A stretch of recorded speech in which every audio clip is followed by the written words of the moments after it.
Hey everybody, thanks for watching. This is going to be kind of the very basic 101 of how to build rigs on the Headrush pedalboard, how to kind of just get up and going. It's very basic workflow, that kind of stuff. Um, we'll get into all of that in just a minute, but I just want to say that for me, since I've gotten into modeling, and specifically on the Headrush, that kind of thing compared to back in the day when I was all tube amps and analog pedals, that kind of stuff. This kind of thing is just kind of like a dream come true. And one of the reasons I really like modeling is because for basically one price point, I have all the effects I could ever want. Um, Basically all the amp models I could ever want. I go for 4 to 5 pretty basic sounds. I don't need much more than that, nothing fancier than that. But I just remember being a kid and building a pedal board and not liking this pedal, but wanting a different pedal. Having to flip that one so I could have enough money to buy the next one. Because a lot of pedals, you're talking $100 and up for anything like that. Um, and here with this one price point, I don't have to worry about that kind of thing. I can swap pedals um, virtually in any which way that I want. I don't have to reconfigure a pedal board for part of it to run through the effects loop of an amp and part of it to run through the front. I can do all of that with the drag of a finger. Um, and I just wanted to use this video to kind of take a minute to explain why I'm so sold on modeling now after so many years. No more patch cables, basically no more noise to deal with, trying to figure out where the hum is coming from and that kind of stuff. Um, Going through the pain of wanting this really desirable pedal, only to find out that it doesn't really work all that well for me. Um, or I've had like 5 really nice Dr. Z amps, all pretty expensive, and they were all the different tonal varieties. And as I just kept developing as a guitar player and my band sound kept changing, I would move on from one amp to the next, to the next, to the next, and I just poured a ton of money into that kind of stuff. And now with modeling, there's so much of that at the touch of your fingertips, or at the click of your mouse if you're not using like a touchscreen modeler like the Headrush Pedalboard. So if you're the kind of person that's like me, that was on the fence about ditching all your analog gear, or maybe keeping it all but trying modeling anyway, um, what an easy life now. What a spoiled situation I've put myself into. It's just fantastic. You know, you can just do so much with it, and you can take tap dancing out of switching, like clean, crunchy lead, that kind of stuff. It's another wonderful feature of it. But I've gone on long enough, so just really wanted to share why I love the Headrush pedal board and modeling in general. This isn't necessarily an advertisement for the Headrush pedal board. In fact, it's not. Um, I am not affiliated or anything like that, but just really had to share that with you, and let's go get to building some rigs. Thanks, guys. All right, so you've got your Headrush pedal board. You just turned it on. Um, you're greeted with that cool little startup screen, and then you see this, and maybe you're not sure what to do at all. So basically, all these little plus rectangle sections are referred to as blocks, and you just pretty much touch any one of them, and this happens. So you get a list of something you can assign to that location in your signal chain. Amps, cabs, impulse responses, distortions, EQs, compressors, modulations, reverbs, an effects loop if you're going to go 4 cable method, another video on that, or if you want to assign things to the built-in expression pedal here. So obviously, to be heard as a guitar player, the first thing any guitar player needs is an amplifier. So let's go with that. So we've got an amp here, and I'm gonna pick, man, what is cooler than a 100-watt plexi? What is more awesome than a 1959 SLP, right? So that automatically gets one of the built-in stock cabs assigned to it as you load it up. But we're going to do a quick check on something first. Turn that master volume on your board all the way down. Okay, make sure your guitar volume is all the way up. And then double tap this output block, because you want to make sure that you are not clipping the output section of the Headrush. Okay, and we're not. So you can see that line is dancing well below the 0 mark, which is where you want to be. Let's show you what happens if you don't do that. So I'm going to turn this up a few decibels. Right? See how that turns red? I'm not even going to play anything. So you don't ever want to be there. But this is just one of the points where you want to quickly check your outputs, your output levels.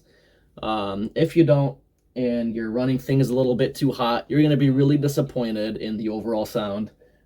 So let's get back to it. All right, so we've got our plexi going on here, which is not saved at stock settings for me. I have accidentally saved over the default, so that's what that looks like. But we're gonna back everything up a little bit. Right, so you dial your amp in just like in the real world: bass, middle, treble, presence, high volume, normal volume on a plexi.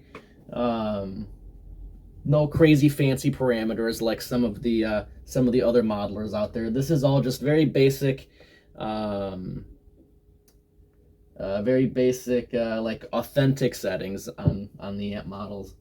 But anyway, and that comes coupled with a 412 cabinet with 25 watt greenbacks in it, with a dynamic 57 with an SM57 mic on it, basically. Pointed at the speaker off axis, and the resulting sound is this.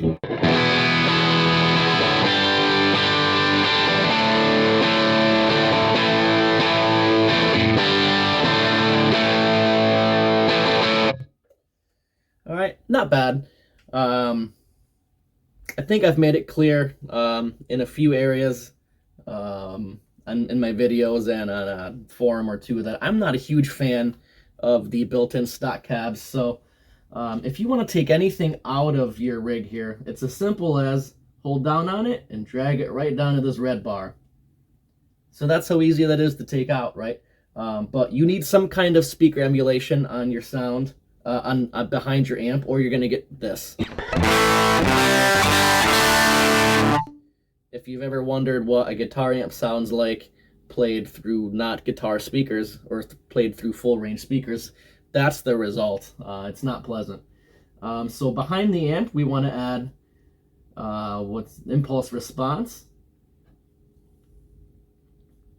and we do it like that. And maybe you've got a whole bunch, maybe you don't have all that many, but I'm gonna go with so for the sake of the newcomers, maybe you got those free Celestion impulse responses, right? Those two that kind of came with it. Let's go with the G12H75 creamback one in here.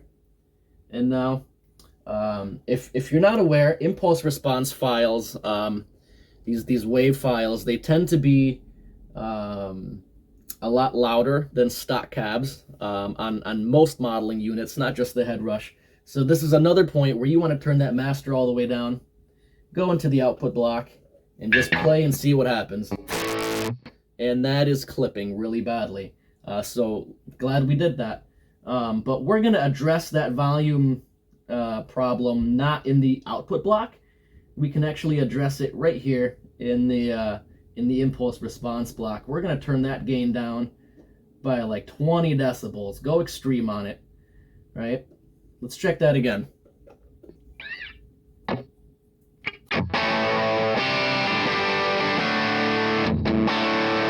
All right, so we're well below that 0 mark now, maybe a little bit too quiet.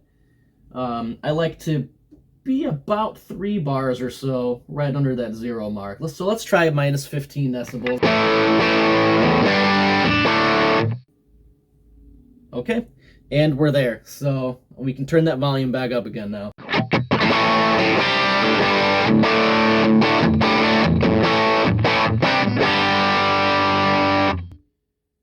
All right, now there's been so many advances made in guitar speaker impulse responses. So when the first kind of like generation of them came out, you had to do like heavy high and low cuts to them to kind of get rid of all this excessive bass and shrill high end out of them. It's not so much true anymore. I think a lot of companies caught on to kind of pre-adjusting those bookend frequencies for customers so that the immediate result was a little more pleasing. But I am going to do some basic high and low cutting to this to get it to sound a little more within the guitar frequencies. So our reference sound is going to be this. A little heavy in the lows on that. That's the sound of a cranked plexi. It's a little woolly in the lows. But let's take some of that out. I usually just go for about 80 hertz. That keeps it pretty realistic.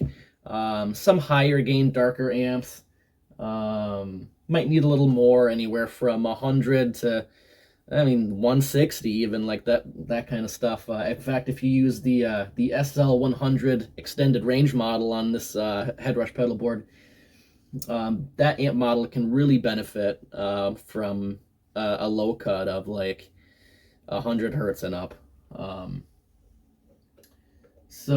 And then guitar speakers, as far as highs go, generally kind of start shaving off right around 6,500 hertz. But most of this stuff, if you just take the high cut down to about 10K,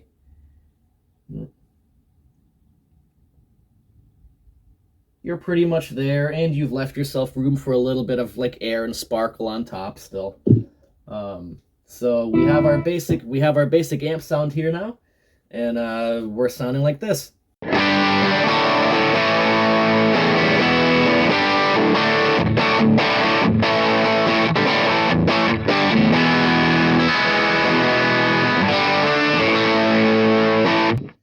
All right, cool. So sounds like the pretty hot plexi to me. If you turn the guitar volume knob down on that, it cleans up just like a real amp would.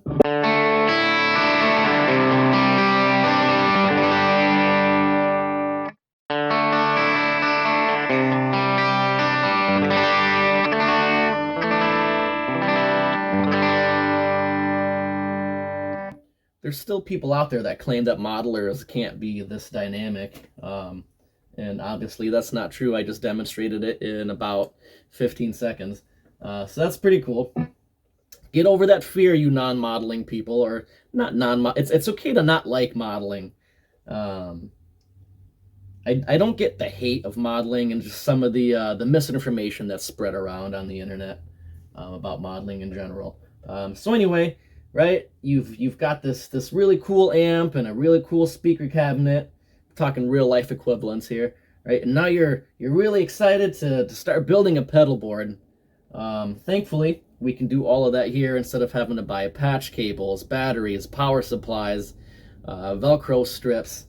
So the first thing I might want to add to this is a boost pedal, say, just like a tube screamer or something to throw in the front.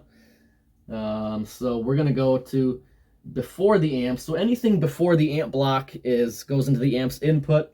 Anything behind it is considered to be in its effects loop.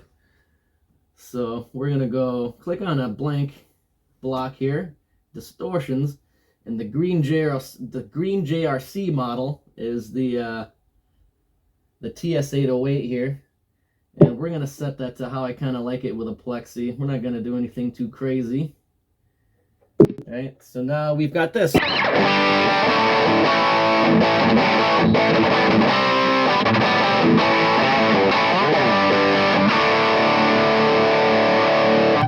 Doing what a tube screamer does. Shelves off low end and some high end while really boosting in that like 700 to 800 hertz range. So we've got that going. I also... so modeling especially really benefits from kind of like an always-on reverb. You may not want that in the real world, but in modeling, so you want to put that behind the amp to place it in its effects loop. And I really like the, if you go into, I think it's the 11 reverb. And I kind of made my own patch here. So it's just a little bit of plate reverb. Very low in the mix. But that sounds like this.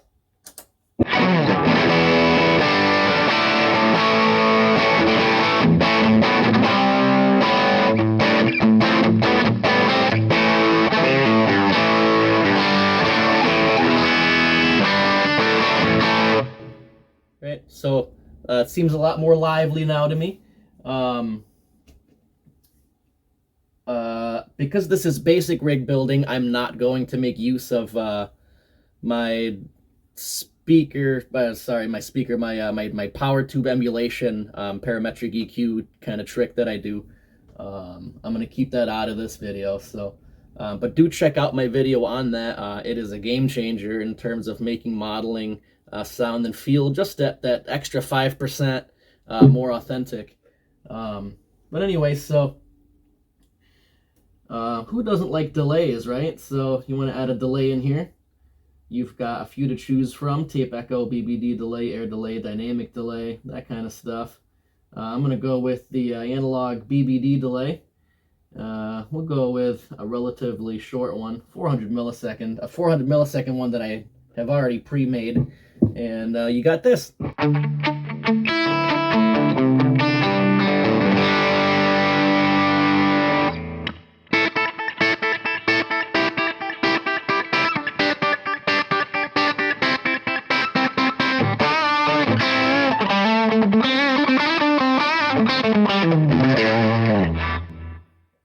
Cool. So we got some delay going here, and let's throw something else in the front. Let's see. I really like how Flanger sounds in the front, so I'm just gonna pick the default Flanger, and I've got this.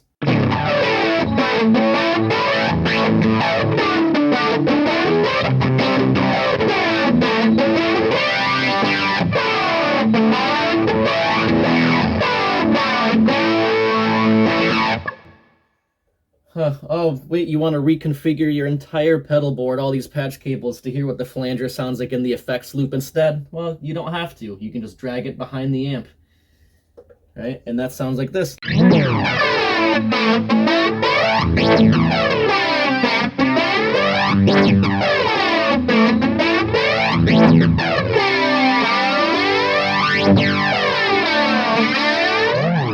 Cool. So I'm going to leave it behind the amp in this case. I thought that sounded pretty good. But I do want to throw something else in the front. Why don't we do something for the expression pedal to make use of, right? We'll use this shine wah here. Set it to default, and let's hear what that does.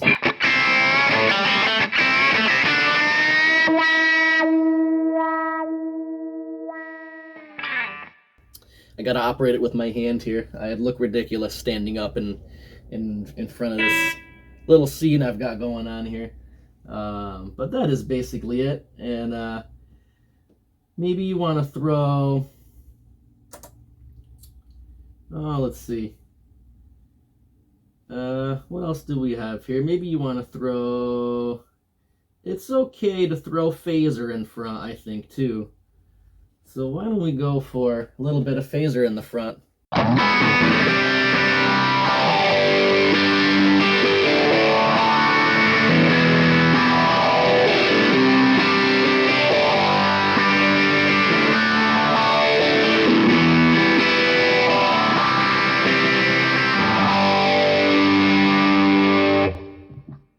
That's plenty of that. I'll turn that off now. There's some more cool stuff you can throw behind it. You can move this whole chain down if you really want to and make another spot in front of the amp. That's how easy it is to work on the Headrush Pedalboard here. But let's throw something else behind it. Let's put the reverb on the end. It's okay for that to be last. Why don't we go with something like a MultiChorus? I'm gonna lower that rate just a little bit more. All right, so here we have this cool 6-voice chorus thing going on.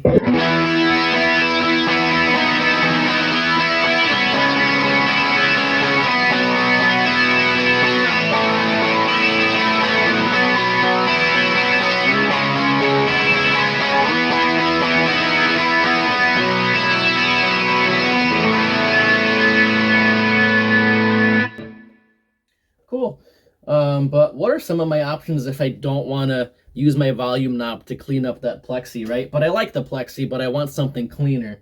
I have a video on using scenes to switch amps. In this one, we're just going to take another block, and we can add another amp in here. I think you can have up to 2.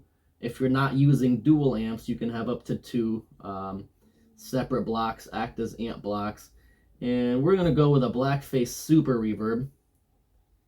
All right. Now you don't want those on both at the same time, so you can't see the foot switches in this video today, but you're going to want to turn that off so you just hear the Super Reverb, and that sounds like this.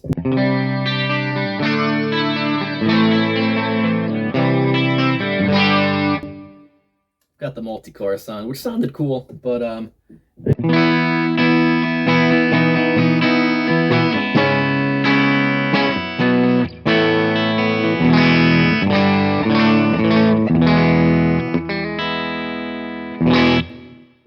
right. If you check out my hardware assign video, I show you all kinds of ways, or just a couple of ways to change between those 2 amp models. You can use separate foot switches altogether. You can use this little feature called scenes. But for now, we're just going to go back to our plexi by hand. So let's check out just one more modulation effect. Maybe you really like something like a Octaves. I kind of like. Technically, the octave pedal should be before the amp. I remember I used to do this with my TC Electronics Sub and Up, which was a pretty cool pedal. But it actually sounds better through the effects loop on a modeler anyway. I never had the idea to try it with real ones, but so now we've got a cool little octave effect going.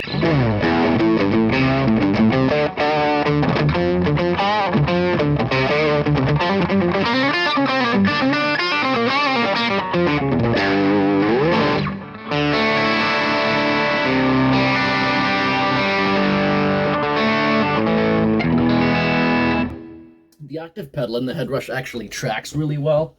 That's octaves down only. In the last firmware update, we did get an octave up pedal. For now, I find that it doesn't track super well.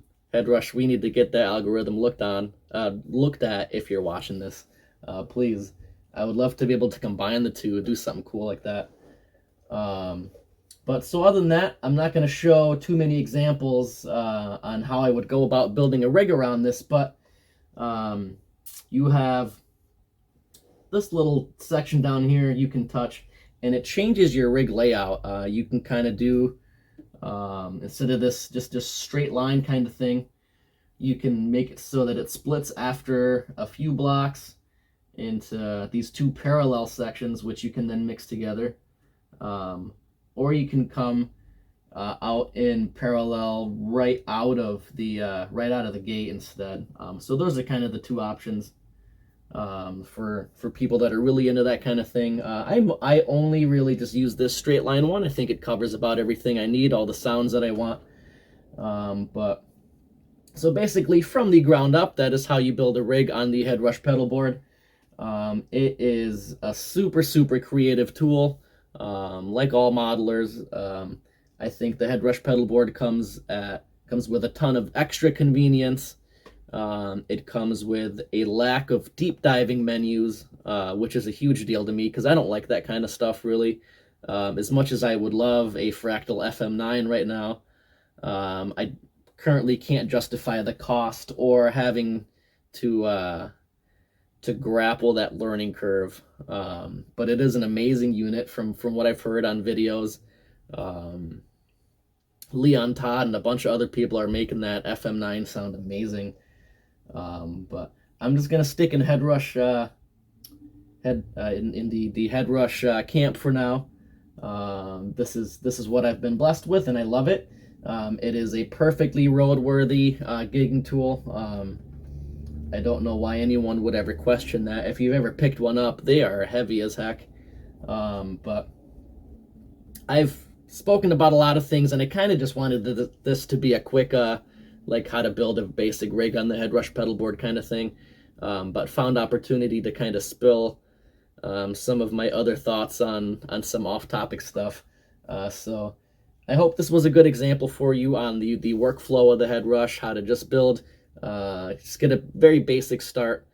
Be sure to check out the rest of my Headrush how-to videos, and also my how to dial in like certain models videos. They're super helpful, and I hope to be able to make a ton of more content like this for you, and get into more advanced stuff. So thanks for watching, guys.